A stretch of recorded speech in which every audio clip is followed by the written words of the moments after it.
Oi, e aí? Tudo bem com você hoje? Conforme eu falei, são 10 lições, né? Quero continuar sobre o livro As Formigas, reforçando aqui, ok? De William Douglas e Davi Lago. Hoje eu vou falar um pouquinho da lição 2, que as formigas, elas trabalham com um propósito, tá? Para cada área na nossa vida nós temos propósitos diferentes. E então, qual é o seu propósito na área profissional em relação ao seu trabalho? Você já sabe? E as formigas, elas trabalham com um propósito. Vamos ver o que fala aqui.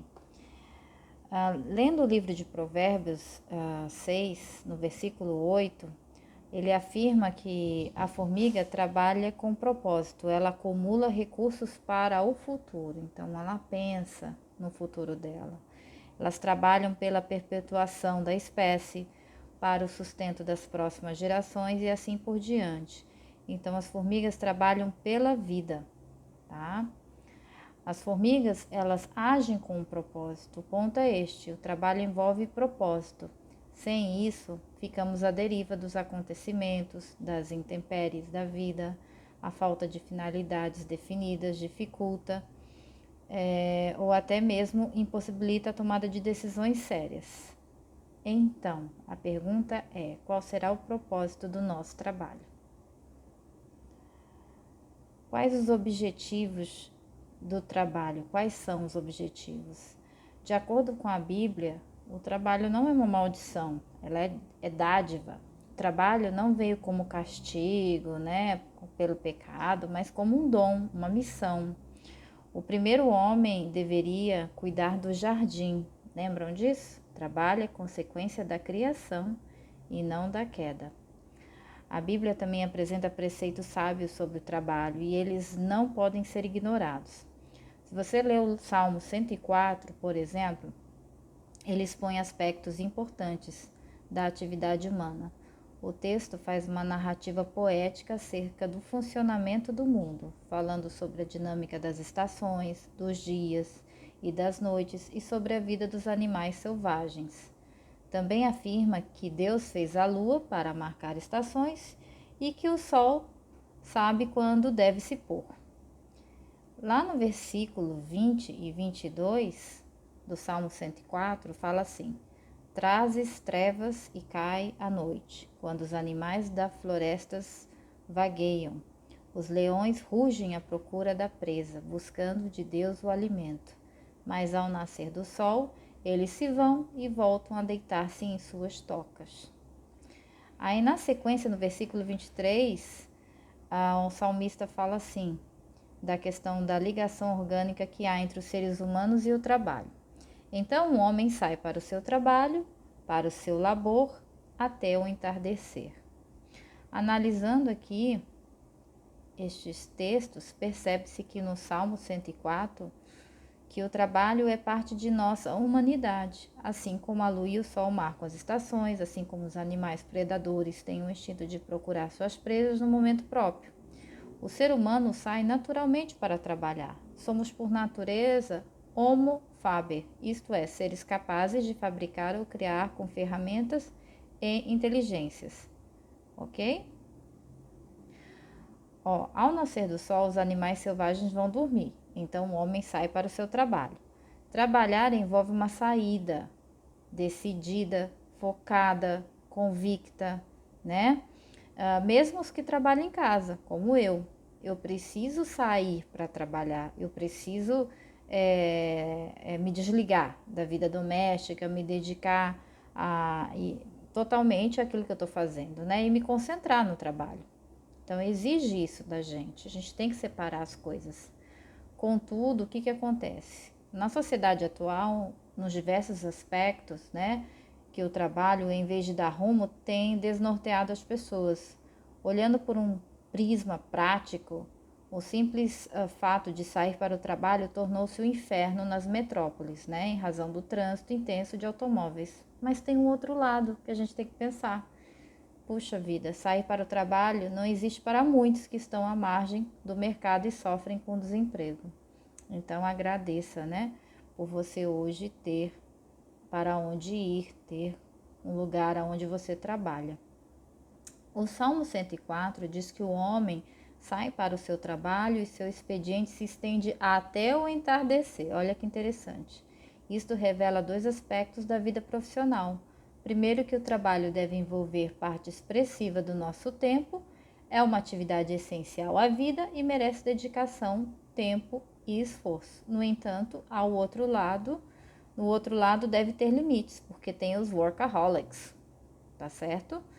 E a tudo tem que ter equilíbrio, tá? Então a gente precisa realmente isso. E esses workaholics geralmente não dormem muito bem, né? Enfim, não cuidam dessa parte, acabam priorizando o trabalho como algo muito importante e esquecem das outras áreas, da área familiar, da área social e aí vai. Então a gente precisa encontrar esses equilíbrios em todas as áreas, né? E ainda são vistos como pessoas, enfim, às vezes pelas empresas como ótimos, excelentes profissionais, né? Mas a gente tem que tomar cuidado que não é sadio ficar realizando essas horas extras aí, porque o trabalho não pode nos desumanizar a esse ponto. Porque o nosso próprio Deus, ele descansou, né? De sua obra criadora no 7º dia, tá bom? É cada vez mais comum a gente ver gente trabalhando aos sábados, domingos e feriados. É óbvio que essas pessoas, muitas estão ali porque elas absolutamente precisam fazer isso, certo? Agora tem aquelas que só desejam acumular, né, dinheiro e bens materiais, independente do custo que ela vai pagar, pessoal, familiar e espiritual. Então a gente precisa ter esse equilíbrio mais do que nunca, repensar o sentido do trabalho no mundo de hoje. E a gente pode apenas começar pelo fato de repensar no papel da profissão em nossa vida, tá? Quero deixar claro aqui, né, uma das coisas que fala as razões bíblicas para o trabalho. O trabalho, de acordo com a Bíblia, ela deixa claro que o objetivo supremo de tudo que fazemos na vida é glorificar a Deus. Então, você pegar o livro de Coríntios, 1 Coríntios 10, 31, ele vai falar: quer vocês comam, bebam ou façam qualquer outra coisa, façam tudo para a glória de Deus. O Senhor não deve ser encaixado em algum tempo vago da nossa agenda. Ele precisa ocupar o núcleo da nossa existência. Jesus deixou isso bem claro ao nos aconselhar: busquem, pois, em primeiro lugar o reino de Deus e a sua justiça, em Mateus 6, 33. Quando Deus está em primeiro lugar, tudo mais faz sentido. Quando o trabalho é para a glória do Senhor, sabemos o verdadeiro significado da nossa atividade. A vida deve ser mais do que uma existência mecânica e repetitiva. Enquanto tivermos uma visão unicamente materialista da vida, ela jamais terá significado. A busca por sentido e razão é a expressão de um anseio por Deus. Lá em o apóstolo Paulo, ele fala assim, ele escreveu assim: nele, Jesus, foram criadas todas as coisas nos céus e na terra, as visíveis e as invisíveis, sejam tronos ou soberanias, poderes ou autoridades. Todas as coisas foram criadas por ele e para ele. Ele é antes de todas as coisas e nele tudo subsiste, tá?